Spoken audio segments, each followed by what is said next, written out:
What is it that explains this strategic, political, economic, monetary reality of the world today? It's not just political and economic and monetary.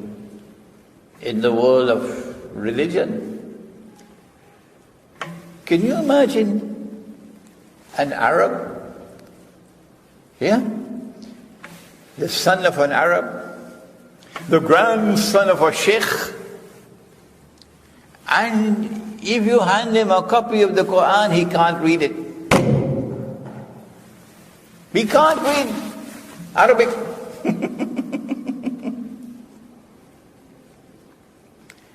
Can you imagine it? Millions of Arabs today no longer perform salat. They have abandoned it. Can you imagine this? What's happening in the world? If those are the Arabs and the Quran is in Arabic, and mashallah, mashallah, mashallah, Yahya san Restu, look at the work you are doing for the Quran, mashallah.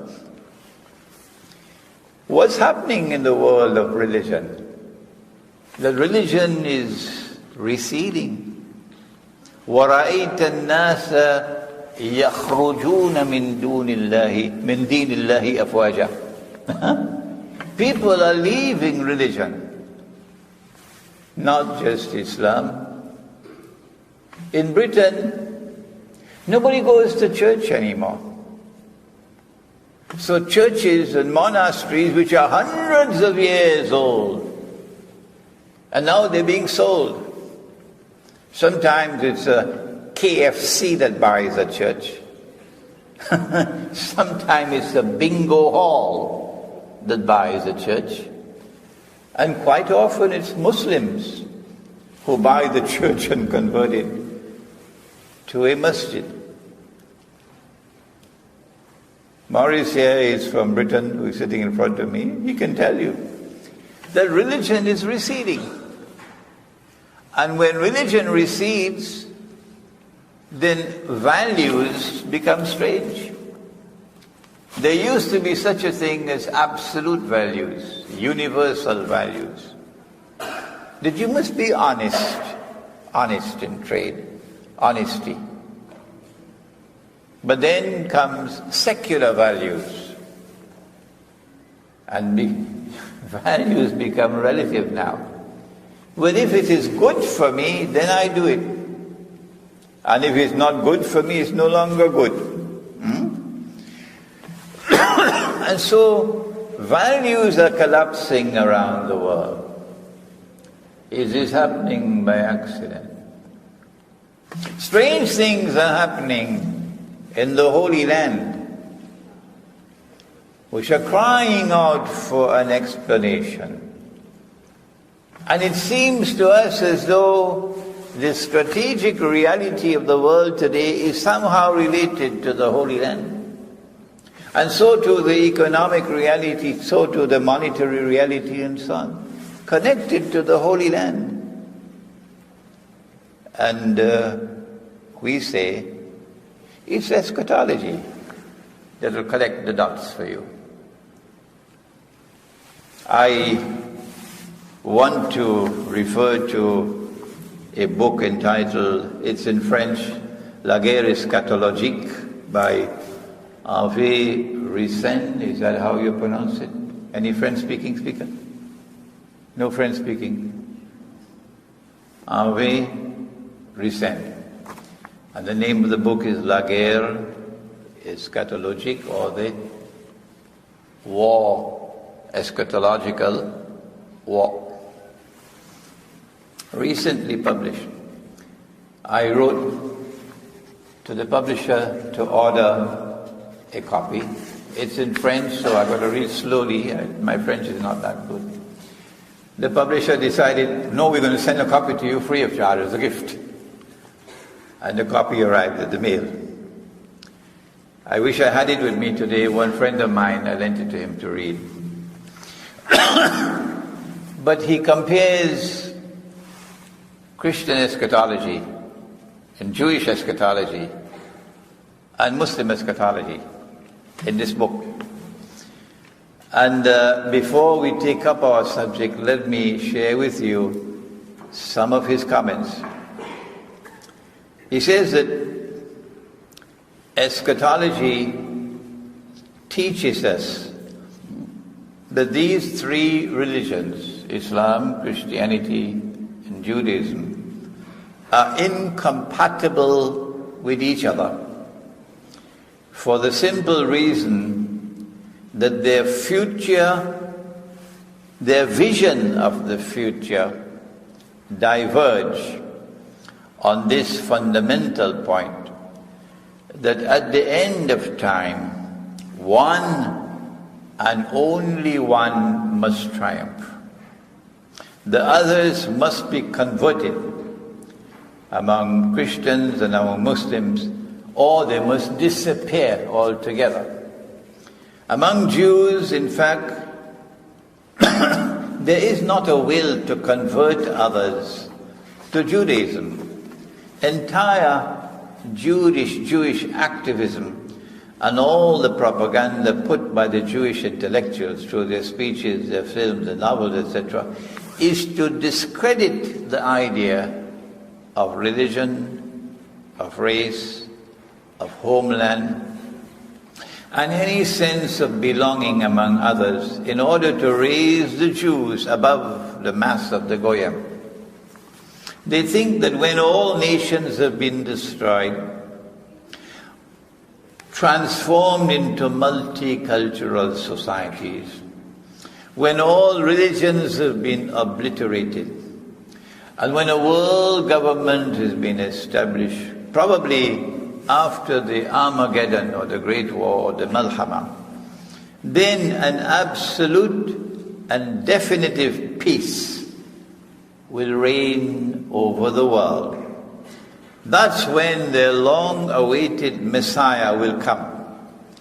Jews who have kept their traditions will then be recognized by all of mankind as the chosen people of God Almighty. Henri Ricin continues to speak now about Islam. He says, in Islam also there is the idea that the whole world must submit and must accept the message of the Prophet. However, as I said, this is to convert others, not to destroy them. Unlike Judaism, Islam is not a closed sect, but an open and a universalist religion, which is indeed like Christianity. It should, however, be borne in mind that we repeatedly find in the Qur'an the idea of fighting the infidels.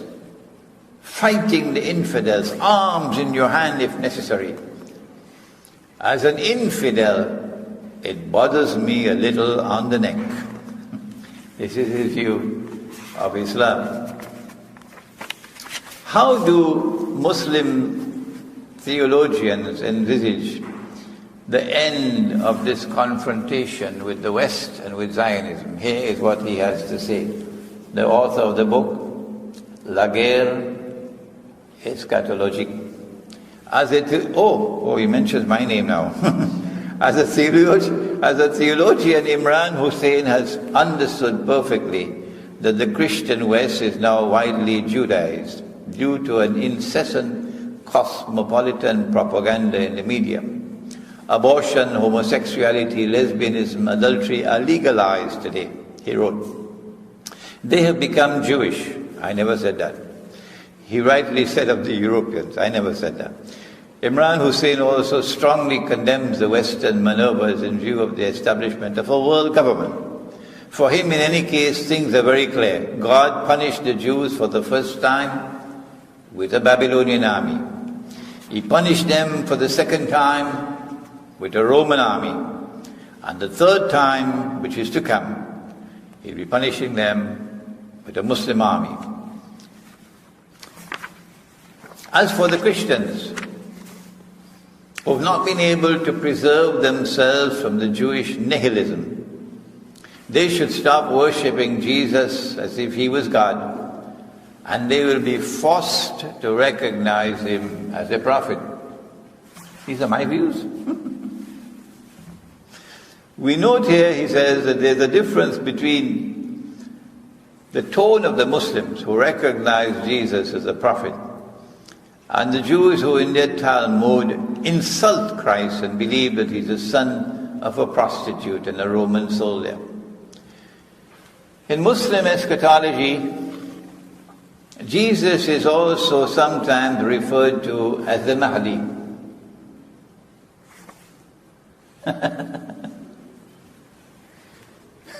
In Muslim eschatology, Jesus is also sometimes referred to as the Mahdi, one who is guided by God, who will overcome the Antichrist at the end of time. Because there's also an Antichrist according to Muslims. They call him Dajjal.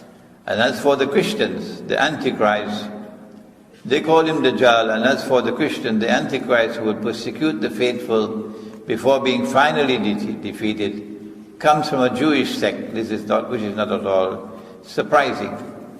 The main difference is that Muslims believe that at the end of time, there will be an earthly triumph,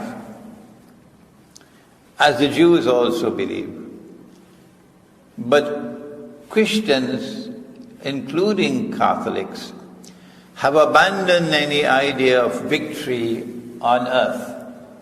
The Catholic eschatology is confused, to be honest. It is not motivating. As among Jews or among Shiite Muslims who are working to bring their Messiah, in rare texts one may believe in an evangelism of all nations. This is the sixth period of the church, described by the Venerable Bartholomew Hauser, which precedes the great apostasy. In the next period, that of the Antichrist, we read that the only possible victory for Christians in those terrible days is to be defeated, persecuted, tormented, and put to death while remaining faithful, constant, and firm. This example is symptomatic. We see that Christians are disarmed morally, and that the heroes that they could be, and the heroes that could be, are transformed into martyrs. I have quoted extensively from R.A. Ricin because his is one of the most recent works and is widely read now in France, to show how our eschatology has not been presented, and there's such massive misunderstanding of our eschatology. So let us begin by correcting some of the misconceptions. Is it the agenda of Islam to rule the world? Is there anything in the Quran, is there anything in the Sunnah of the Prophet Muhammad alayhi salatu wasalam which gives Muslims an agenda of waging perpetual jihad until you establish the rule of Islam over all of mankind? I have not found any such nonsense. I have not found any such nonsense in the Quran or in the Sunnah of the Prophet ﷺ. But you still have people with schoolboy methodology who will take one isolated verse and use that to build a theory. So let's leave the schoolboys. They're wasting our time. No, Islam does not have a mission to establish the rule of Islam over all of mankind. No. Well then, for what purpose do we wage war? Jihad in Islam, based on the Quran, which is the supreme authority, He said, you wage war in response to aggression. But even when aggression is committed against you, you do not respond with warfare unless and until you have explored and exhausted all possible peaceful means of resolving the problem. That is the Islam which comes from the Quran and from Nabi Muhammad alayhi salatu wasalam. So this is not a warlike religion.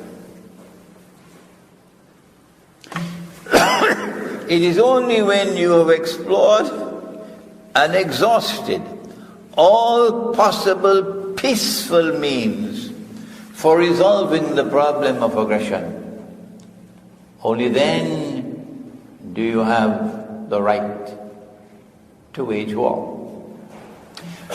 And when we wage war, if the enemy inclines to peace, and you cannot incline to peace while holding on to the bloody fruits of your aggression. You cannot incline to peace while holding on to the bloody fruits of your aggression. If the enemy inclines to peace, which means giving up the bloody fruits of your aggression, then we must reciprocate and incline to peace. That is the Quran. Secondly, the Quran orders us. This is not permission to fight. No, this is not permission to fight. أُذِنَ لِلَّذِينَ يُقَاتَلُونَ بِأَنَّهُمْ ظُلِمُوا. This is now a command. وَمَا لَكُمْ. What's wrong with you? لَا تُقَاتِلُونَ فِي سَبِيلِ اللَّهِ. That you do not stand up, rise up and fight in the way of Allah. For what purpose? That one was in response to aggression. This one is to liberate the oppressed. Islam, the religion, has zero tolerance for oppression. وَمَا لَكُمْ لَا تُقَاتِلُونَ فِي سَبِيلِ اللَّهِ وَالْمُسْتَضْعَفِينَ مِنَ الرِّجَالِ وَالنِّسَاءِ وَالْوِلْدَانِ الَّذِينَ يَقُولُونَ رَبَّنَا أَخْرِجْنَا مِنْ هَذِهِ الْقَرْيَةِ ظَالِمِ أَهْلُهَا إِلَى آخِرِ الْآيَةِ. Not only must they be oppressed, but more than that, the oppressed must be crying out, asking for help to be liberated from oppression. And when they do that, then you have an obligation, Muslims, wherever you are in the world, to intervene and to liberate the oppressed. And so Islam, the religion, did not come to conquer the world. It never came to establish its rule over the world. But it most certainly came to liberate the world from oppression, provided that the oppressed are themselves crying out for liberation from oppression. So this is a misreading of the Islamic concept of warfare. But I can't blame the author of the book, nor can I blame European scholarship, because Dajjal, in his cunning, created the Ottoman so-called Islamic Empire. And for 500 years, the Ottoman so-called Islamic Empire gave precisely this conception of jihad. That jihad is eternal warfare. Well, we can take a little rest in winter time, but when the spring and the summer comes, back to the battlefield. every year. Every year. And so this is a state which was created for warfare. And the Ottoman Empire waged war for 500 years. Again and again and again and again. And the world of Islam applauded. MashaAllah, look at these Ghazi, look at these great Mujahideen, waging war for the triumph of Islam, taking Islam all through Europe. How sad that our people were so brainwashed. Up to this day, scholarship, brainwashed. Guess whom the Ottomans waged war against? Did they wage war against Britain? Did they wage war against France? Did they wage war against Western Christianity? No. The Quran refers to Rome. There's a whole surah of the Quran known as Surah to Rome.